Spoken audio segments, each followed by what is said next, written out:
What's up, guys? Welcome back to Let's Play Dragon Quest Heroes! Alright, moving on to the final battle at Colossia.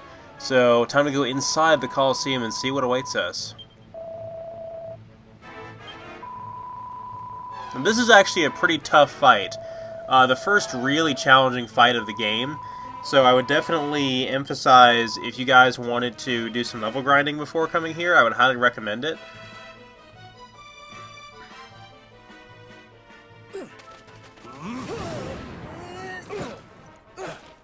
Who's this guy? He definitely has an Akira Toriyama-style art design. He looks a lot like Trunks. My friend, you are the first to try me so thoroughly. I'm the world's greatest swordsman, pal. Underestimate me again, and I'll try you clean in two. World's greatest swordsman, huh? We'll see about that. Come on, quickly! Must you always insist on blindly rushing in?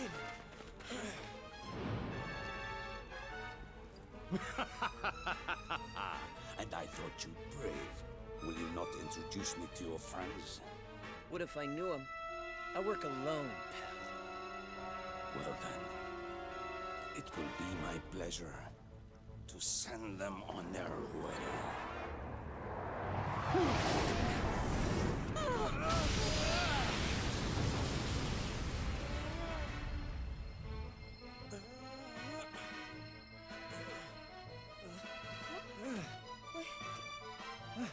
We're okay. Impossible, unless, well met, children of light. Is it really to be so pathetically easy? I must give thanks to whichever foolish deity saw fit to drop you into my lap.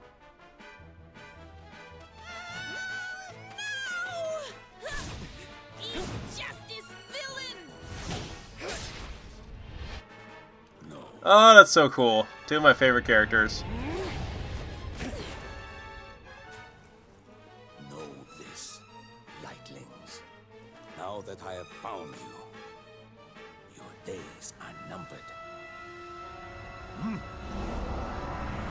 But if you wish to save this worthless world, then you will have to come to me. Get back here! You can't just drop that stuff about light children and saving the world and then disappear.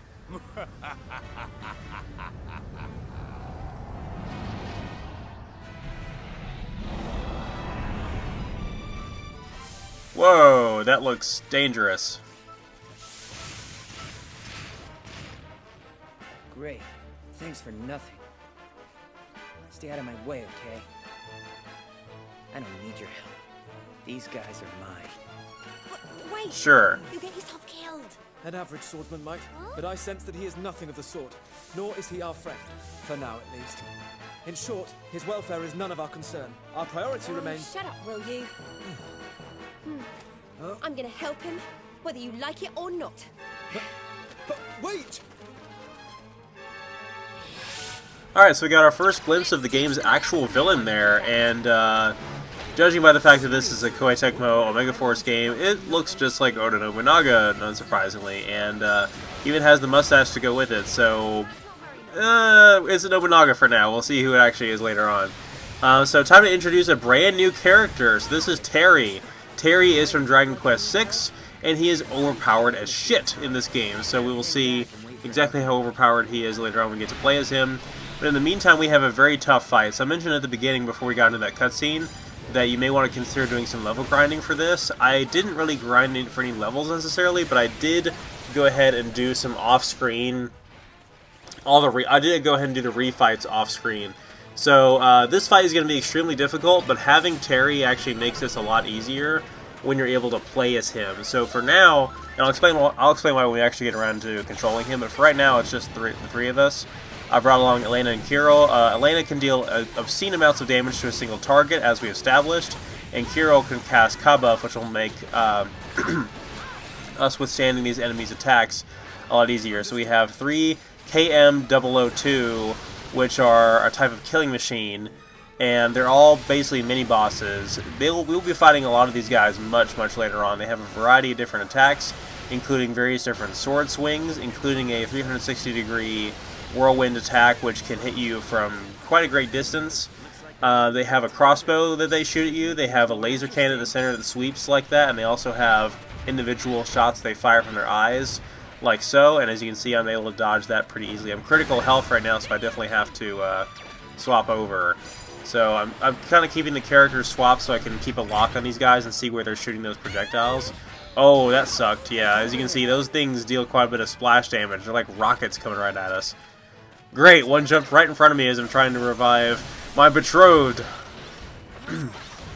So again, really the strategy against these guys is to concentrate on one of them at a time. Focus on using your strongest DPS characters. So we're going to be using Aurora's Frost Slash to disable these guys very briefly. They have a very high resistance to it, so there's a good chance that they will not stay frozen for long. He's setting up those scanners right now. Okay, we have Kabuff established. It doesn't affect Terry right now. Yeah, just gang up on the same one and use that charged Blizzard Slash. That's the best way to deal damage to them right now.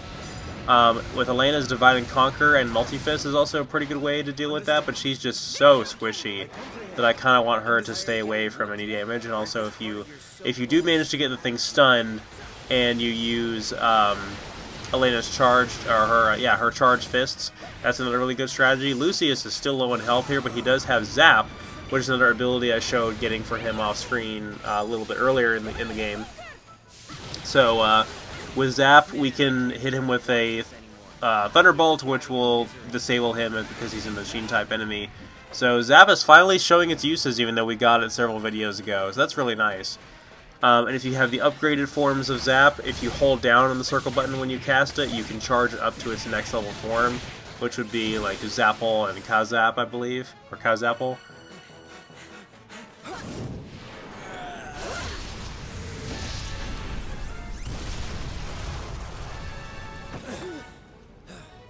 Yeah, that fight can be pretty tricky. That's the first, like, significantly challenging fight we've had in the game so far. I told you to butt out. I was worried about you.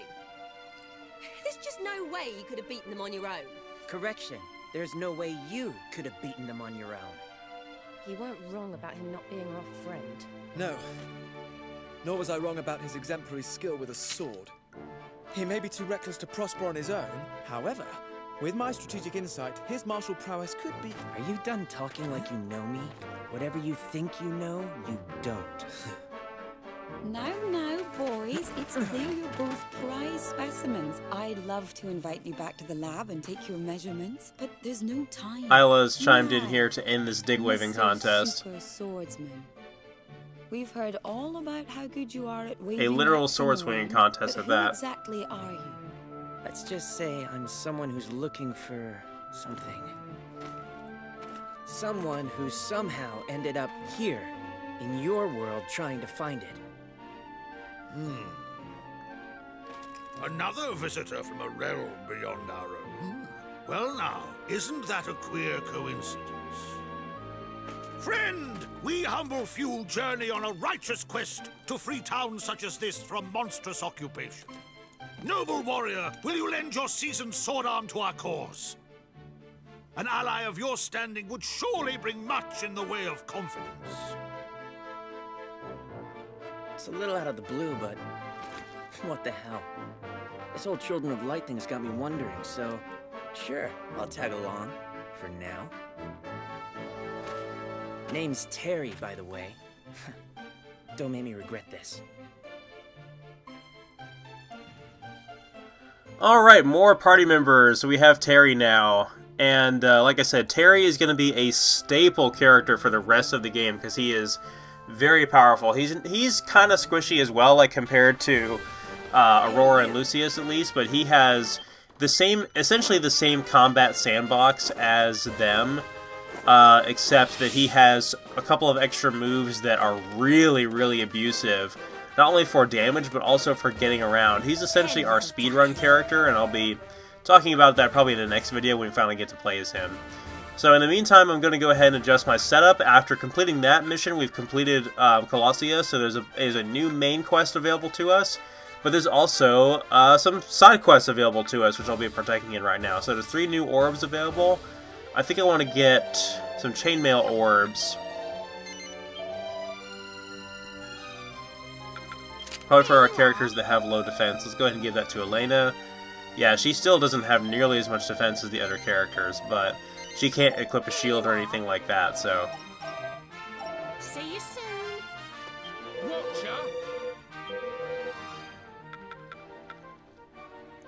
So Terry comes equipped with a very powerful weapon, which we can now purchase in the shop, and it's the famous Cautery Sword, which you guys may be familiar with from Dragon Quest IV, and so on. The Cautery Sword was very powerful early on, so this is actually not the sword that it showed him equipped with in the cutscene, and I think that's just because of the level that you get Terry at. They didn't want to give him his actual default weapon, because it would be underwhelming for the level at which you get him. So eventually I want to get the Devil's Dukes for Elena. I probably want to get a Holy Lance for Kirill. We'll go ahead and equip that to him now.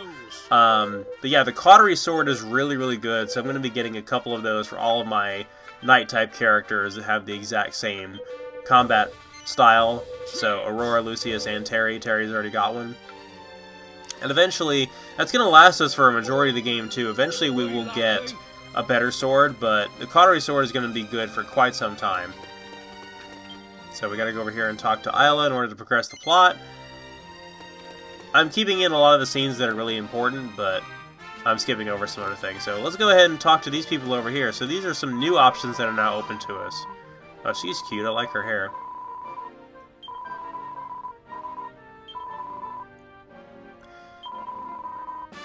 So we talked to King Flaminio earlier, and we got some mini medals, and we showed off the things that you can use to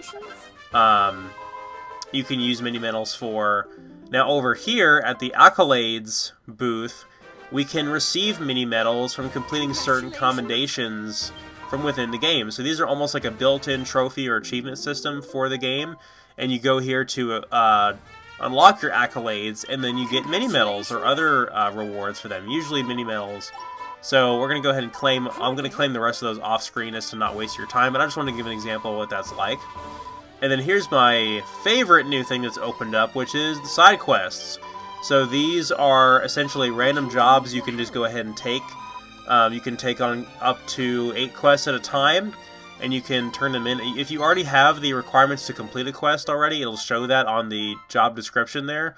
So I can just go ahead and turn in a couple of these quests and get the rewards without having to do anything, because I already have the requirements met, which is really cool. So I can go ahead and take that Ready for the Jelly quest, which is a lovely pun there, and just go ahead and turn it in right away. So we need the conditions for completing it are 2 slime drops, which are obviously dropped by slime. So if you guys wanted to go to the Fields of Good, then you can always do that to get some slime drops. So yeah, definitely look at what the requirements are for a side quest, and then look to see if you can manipulate that by killing the enemies in a certain area that drop those items. Go there, grind for it, come back. The rewards are usually worth it. It's the rewards for, okay, so all the fights that we just did are now available to us again as the refights, so we'll go take advantage of that eventually.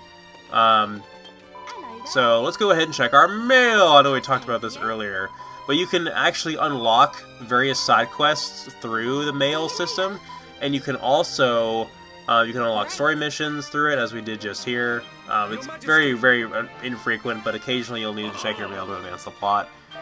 This objective was just to check the mail to get our next objective, just to introduce you to the concept of checking your mail. Usually you will just get rewards from side quests, other characters that will commend you for a job well done after you've been through their area. So it's a good way to keep in touch with some of the inhabitants of the Dragon Quest world that this game takes place in. Yes. And again, it can open up options for other side quests later on, so definitely need to check our mail periodically. And the only other thing up here in the Stone Cloud that I haven't shown off so far is the church, which allows us to go and save. So we already obviously have a monastery in there which we can go and talk to the cleric and save. So if we peer over the world map, we will see that another main chapter location is opened up, which is Sylvia, which obviously is the home of the Sylvans and things like that. Sylvans or elves or whoever else lives there, so we'll see what happens.